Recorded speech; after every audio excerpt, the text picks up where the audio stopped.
দীর্ঘদিন যাবৎ সাকিব আল হাসান এবং তামিম ইকবালের তোড়জোড় গুঞ্জন শোনা যায় নেটিজেনদের মধ্যে। এবার এ দুজনকে নিয়ে আরও একবার নেট দুনিয়ায় উঠেছে জ্বর। চ্যাম্পিয়ন ট্রফিতে সাকিব তামিমের খেলা নিয়ে নতুন কিছু তথ্য জানিয়েছে বাংলাদেশ ক্রিকেট বোর্ড বিসিবি। সেটাই আজকে আলোচনা করব ভিডিওর বাদবাকি অংশে। জাতীয় দলের জার্সিতে তামিম ইকবালকে সবশেষ দেখা গেছে 1 বছরেরও বেশি সময় আগে। আর চলতি বছরে ভারত সফরের পর আর জাতীয় দলে দেখা মেলেনি সাকিব আল হাসানের। তবে আসন্ন চ্যাম্পিয়ন্স ট্রফিতে তাদের দুজনের খেলতে কোনো বাধা নেই বলে জানিয়েছে বাংলাদেশ ক্রিকেট বোর্ড বিসিবি সভাপতি ফারুক আহমেদ। শনিবার 21শে ডিসেম্বর মিরপুরে এ প্রসঙ্গে গণমাধ্যমের সামনে কথা বলেন বোর্ড প্রধান।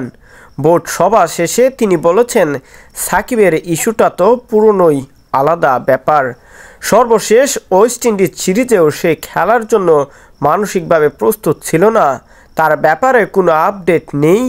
বিপিএল খেলবে কিনা সেটাও সেই জানাবে।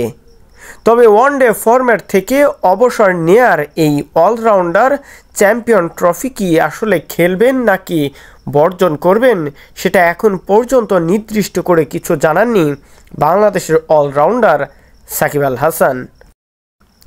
তামিমের প্রসঙ্গও একই সুরে কথা বলেন বিসিবির সভাপতি।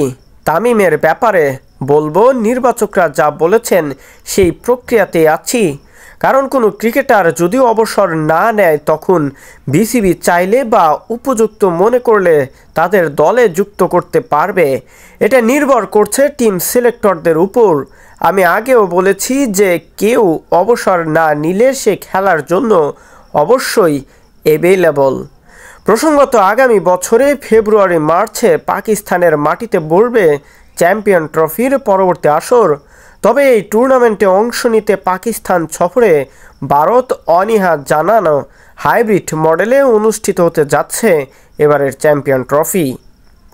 সবশেষ ভারতের কারণেই কিছুটা নিয়ম ব্যতিক্রম হচ্ছে এবারের চ্যাম্পিয়ন ট্রফিতে।